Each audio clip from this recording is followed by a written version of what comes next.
청년 여러분들을 환영하고 축복합니다. 우리 옆에 분하고 밝은 미소로 인사 나눌 때 사랑은 주기 위해 존재합니다. 시작. 사랑은 주기 위해서 존재를 합니다. 사람들은 누구나 다 사랑받기를 원합니다. 저도 사랑받기를 원하고 사람이라면 누구든지 다 사랑받기를 원하는 것 같아요.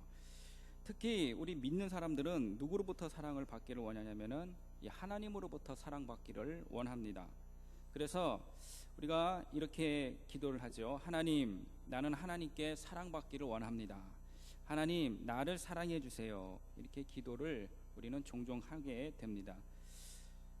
우리가 물론 다른 사람으로부터 사랑받기를 원하고 또 하나님으로부터도 사랑받기를 원하는 것은 여러분 당연한 모습이라고 생각이 듭니다. 그런데 미국의 전문 연설가이자 저술가이며 카운셀러인 이 잭 캠필드라는 분이 이런 말을 남겼습니다. 당신은 사랑하지 않기 때문에 사랑받기를 원하는 것이다. 하지만 당신이 사랑하는 순간 그 마음은 사라진다. 당신이 사랑하는 순간 누군가가 당신을 사랑하는가 아는가는 더 이상 중요하지 않게 된다. 이런 말을 남겼습니다. 우리는 다른 사람을 사랑한 데는 관심은 좋고 오로지 내가 다른 사람으로부터 사랑받기에만 관심이 있는 것은 아닐까. 우리가 하나님을 사랑하는 데는 관심이 좋고 오로지 나는 하나님으로부터 사랑을 받기만을 원하는 것에만 집중하는 것은 아닐까. 여러분, 우리 예수님께서는 우리를 사랑하셨습니다. 그래서 그 사랑이 어디까지냐면은 자기 목숨을 내주셨기까지 사랑을 하셨어요. 원수까지 사랑하라. 이 말은 그 사람에게 사랑받을 것을 기대하지 말고 내가 그 사람에게 사랑을 하라는 말입니다. 여러분, 우리가 좀 더 성숙한 크리스천이라면 다른 사람이 타인이 나를 사랑해 주기를 바라지 말고 우리가 다른 사람을 먼저 사랑하고 또 하나님이 나를 사랑해 주기만을 요구하지 말고 내가 먼저 하나님을 사랑을 해야 하지 않을까 생각이 듭니다. 그래서 성경에 남에게 대접을 받고자 하는 자는 남을 먼저 어떻게 하라고요? 대접을 하라 그랬습니다. 이 말은 여러분, 남에게 사랑을 받고자 하면 먼저 사랑을 하라는 겁니다. 우리가 하나님의 사랑을 받기를 원하면 먼저 하나님을 어떻게 해야 된다고요? 사랑을 해야 된다 그러는 거예요. 누구나 다 하나님의 사랑을 받기를 너무 원하고 바라는 데에 사실 문제점이 있지 않느냐 생각이 듭니다. 그만큼 하나님을 사랑하고 있는가라는 거예요. 내가 하나님의 사랑을 받기를 원하면 나 또한 하나님을 그만큼 사랑하는가라는 것입니다. 그리고 하나님을 사랑하고 있다는 것을 여러분, 나 주님 사랑합니다 이렇게 말뿐만 아니라 실제로 삶에게 드러나고 있는가, 보여주고 있는가 하는 거예요. 정말로 하나님의 사랑을 받기를 원하십니까, 여러분? 그러면 하나님을 먼저 뜨겁게 사랑하십시오. 오늘 본문 17절 말씀에 보면은 이런 말씀이 있습니다. 나를 사랑하는 자들이 나의 사랑을 입으며 나를 간절히 찾는 자가 나를 만날 것이다. 여러분, 하나님을 사랑하는 자가 하나님의 사랑을 입는다고 말씀을 했어요. 이 말씀은 하나님의 사랑을 받으려면 하나님을 사랑하라는 말이에요. 하나님이 나를 만나 주실 것을 기대를 하거나 요구하기 그 전에 내가 먼저 하나님을 간절히 찾아야 합니다. 그리하면 그 사람은 하나님을 만날 수 있게 될 것이에요. 나를 간절히 찾으라. 그러면 만나 주실 것이고 부르짖으라. 그럼 내가 들어주신다고 성경을 말씀을 합니다. 내가 먼저 하나님을 찾아가야 돼요. 우리 이제 청년부 수련회 일정이 나왔습니다. 내가 하나님께 무엇을 요구하고 기대하기 전에 여러분, 내가 먼저 은혜의 자리에 찾아가야 합니다. 하나님 만나기를 소원해야 하는 거예요. 그런데 많은 사람들은 하나님을 간절히 찾지도 않으면서 내가 어려울 때 마치 우리 하나님께서 슈퍼맨처럼 나타나셔서 나를 도와주기만을 기대한다면 그 사람은 이기적인 사람일 것입니다. 우리가 진정으로 하나님을 만나기를 원한다면 여러분, 기도로 하나님을 찾아야 하고 은혜의 자리로 하나님을 찾아가야 합니다. 말씀으로 하나님을 찾아가야 합니다. 하나님은 기도와 예배와 찬양과 말씀을 통해서 우리에게 임재하시고 우리를 만나 주시는 거예요. 내가 좀 부자 좀 되게 해주십시오, 재물을 달라고 기도하는 것보다 더 중요하고 더 먼저 해야 할 일이 무엇인지 아십니까? 바로 하나님을 사랑하는 것입니다. 하나님, 내게 지혜를 주세요, 내게 명철을 주세요, 내게 힘을 주세요. 그것보다 더 중요하고 더 먼저 해야 할 일은 내가 주님을 사랑합니다. 먼저 이 고백이 나와야 하는 것입니다. 하나님은 하나님을 사랑하는 자에게 너희가 원하는 것들은 다 주신다고 말씀을 했어요. 그래서 오늘 본문 21절에 보니까 나를 사랑하는 자가 재물을 얻어서 그 곳간에 채우게 하려 한다고 말씀을 합니다. 여러분, 우리가 하나님을 사랑하지 않고 뭘 얻으려고 생각을 하면은 그것은 큰 착각을 하고 있다는 말이에요. 하나님을 사랑하면 그 사람은 하나님도 알아주신다고 고린도전서 8장 3절에 말씀을 하고 있습니다. 그리고 우리가 하나님을 사랑하는 것이 가장 중요하고 가장 우선적인 일이 되어야 한다는 거예요. 우리가 일하는 것도 좋고 봉사하는 것도 좋지만 더 중요한 고백은 내가 하나님을 사랑하는 마음으로부터 그러한 행동과 행위와 말이 나오냐는 것이에요. 그렇다면 하나님을 사랑하는 것은 내가 하나님 사랑합니다, 꼭 그렇게 입으로만 사랑을 해야 하느냐? 아니에요. 우리의 삶에서 하나님을 사랑하는 증거들이 여러분 나타나야 됩니다. 그럼 어떻게 하나님을 사랑하는 것입니까? 첫 번째로는 하나님을 사랑한다는 것은 여러분, 이웃을 사랑하는 거예요. 이 말은 우리가 이웃을 사랑하지 않으면 하나님을 사랑하지 않는 것이라는 말입니다. 그래서 요한일서 4장 20절에서 21절에 이런 말씀이 있습니다. 우리 한번 읽어볼까요? 자막 보시면 읽어보세요. 시작. 누구든지 하나님을 사랑하노라 하고 그 형제를 미워하면 이는 거짓말하는 자니 보는 바 그 형제를 사랑하지 아니하는 자는 보지 못하는 바 하나님을 사랑할 수 없느니라. 우리가 이 계명을 주께 받았나니 하나님을 사랑하는 자는 또한 그 형제를 사랑할지니라. 그렇습니다, 여러분. 우리가 하나님을 사랑해야만 우리에게 축복이 오고 회복이 오고 치유가 오고 응답이 오는 것입니다. 우리가 이웃에게 대하여 관심도 없고 우리가 이웃을 사랑하지 않는다면 우리에게는 축복도 없고 회복도 없고 치유도 없고 응답이 없다는 말과도 같은 거예요. 그리고 신약성경 히브리서 10장 24절의 말씀에 보면 우리는 서로 돌아보고 사랑하고 선행을 서로 격려를 해 주어야 한다고 말씀합니다. 이것이 내가 잘 되는 지름길이라는 거예요. 하나님께 응답받아야 할 것이 여러분, 많은 사람들은 다른 사람을 돌보고 다른 사람을 사랑하고 격려하는 일을 여러분 많이 하시기를 바랍니다. 꼭 회복되고 치유받기를 원하는 사람들은 다른 사람들을 돌보고 먼저 사랑하고 먼저 격려하는 일에 힘을 쏟으시기를 바랍니다. 어느 사모님이 도저히 회복할 수 없는 병에 걸리고 말았어요. 그래서 의사가 당신은 이제 6개월밖에는 살지를 못합니다, 사형 선고를 내렸습니다. 그래서 이 사모님은 눈물과 한숨 속에 나날을 보내고 있었어요. 그러다 보니까 사람이 살 의욕이 없잖아요. 기도도 하기 싫고 또 하나님에 대한 괜히 원망도 나오고 또 가족에 대한 원망, 또 자식에 대한 원망, 남편에 대한 원망, 다른 사람에 대한 원망, 다 불평불만인 거예요. 그럴수록 하나님의 몸은 더욱 급격하게 나빠지게 되었습니다. 그러던 중에 어느 한 목사님이 신방으로 오셨어요. 그리고 이 사모님에게 이런 말씀을 해주십니다. 사모님, 다른 사람에게 한번 사랑의 편지를 한번 써보라고, 한번 써보십시오, 이런 얘기를 신방 와서 하는 거예요. 그러니까 이 이야기를 들은 이 사모님이 지금 안 그래도 나는 지금 6개월 있으면 내가 이 세상에 없는 사람인데 머리가 그냥 화가 머리 끝까지 나는 거예요. 나 지금 당장 죽겠는데 나보고 지금 끼커트야 지금 편지를 쓰라고요. 그래서 원망이 많았지만 그 목사님이 돌아가신 후에 이 사모님은 이 목사님의 말씀을 그래도 한번 기왕 죽을 것 이 목사님 말씀대로 한번 편지를 한번 써보자. 그래서 자기 그 병원의 옆에 있는 침대에 있는 환자에게 성경 말씀을 인용을 해서 사랑과 격려의 편지를 써 주었습니다. 처음에 그런 걸 쓰려니까는 잘 되지 않죠. 또 쑥스러웠습니다. 근데 그 편지를 써주고 나니까 자신의 마음속에 잔잔한 기쁨이 샘솟듯 올라오는 것을 느끼기 시작을 했습니다.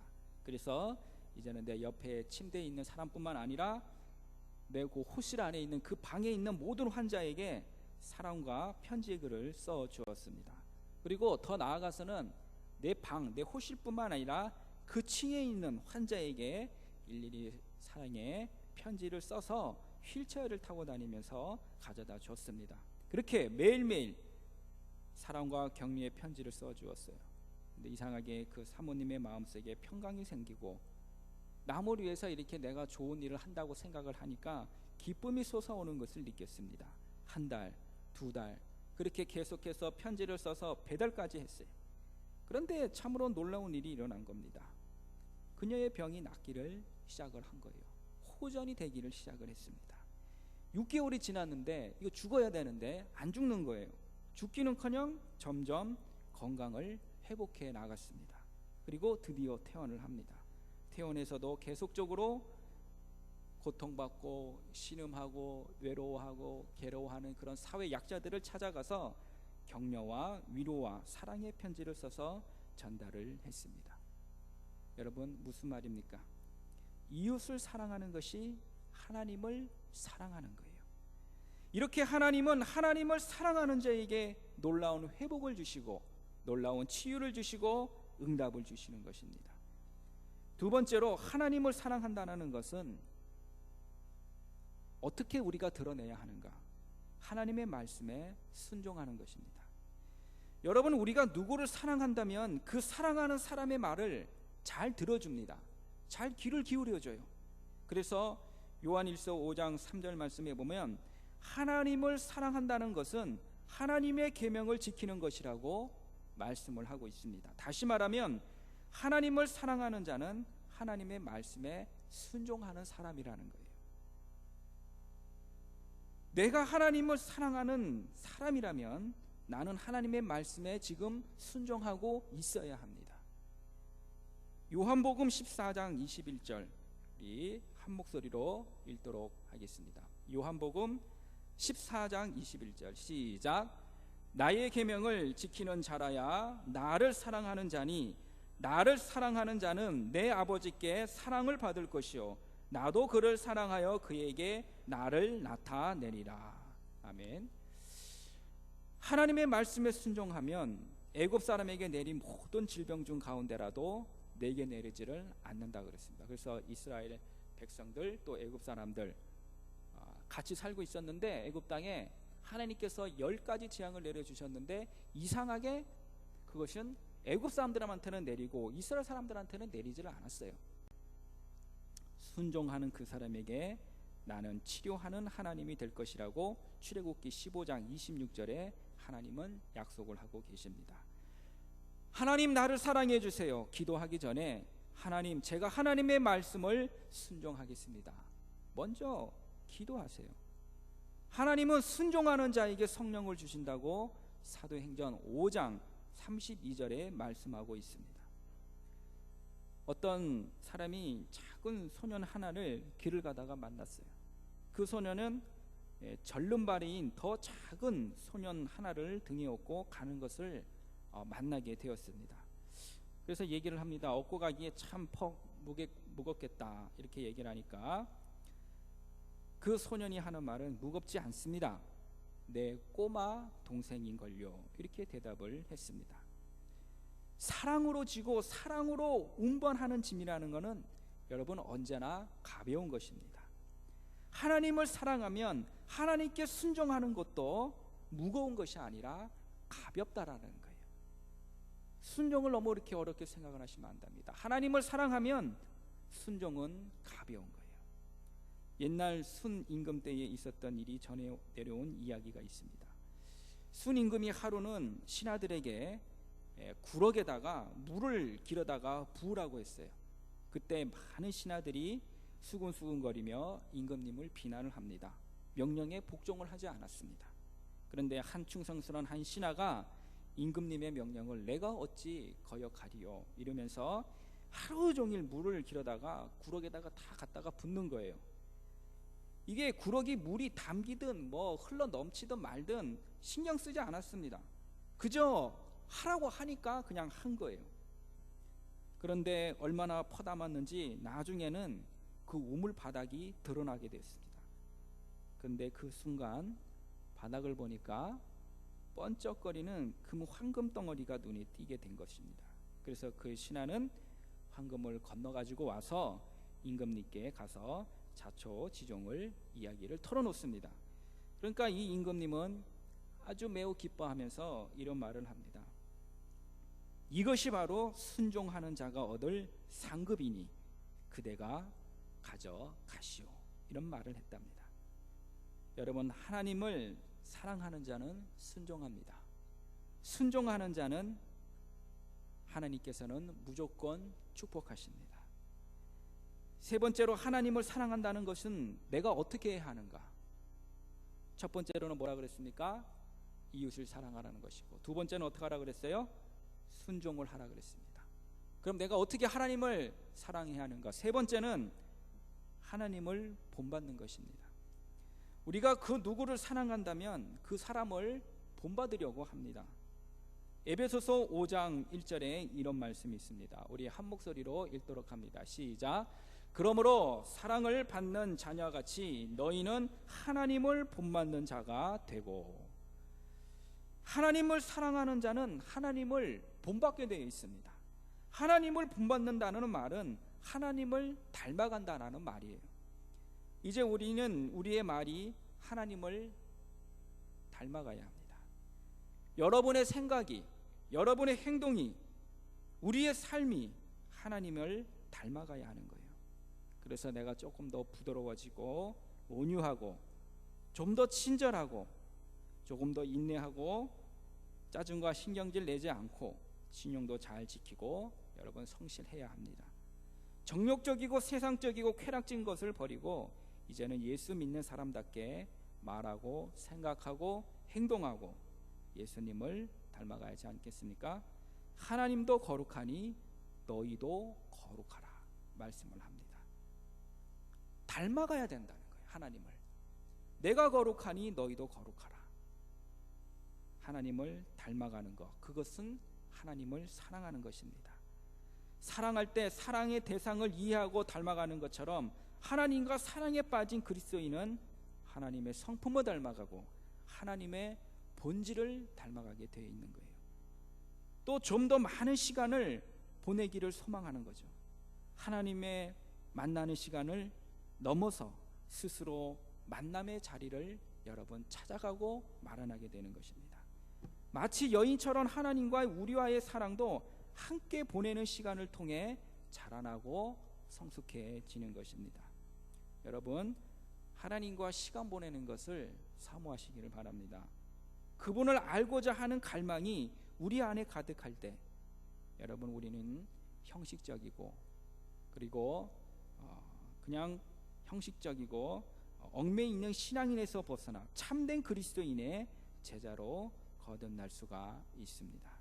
우리가 지금까지 신앙생활에 대해서 잘못 알고 있었던 것을 여러분 깨닫고 고쳐 나가기를 바랍니다. 그것이 뭡니까? 사랑이에요. 사랑은 받기 위해 존재하는 것보다 사랑은 주기 위해서 존재한다는 사실 여러분 꼭 기억을 하셔야 합니다. 그것도 하나님도 예수님도 다 실천을 하셨습니다. 이제 우리가 이웃을 사랑하고 또 하나님의 말씀에 순종하고 하나님을 닮아가는 삶을 살기를 바랍니다. 그러면 우리가 하나님을 사랑한다는 사실을 드러낼 수가 있는 거예요.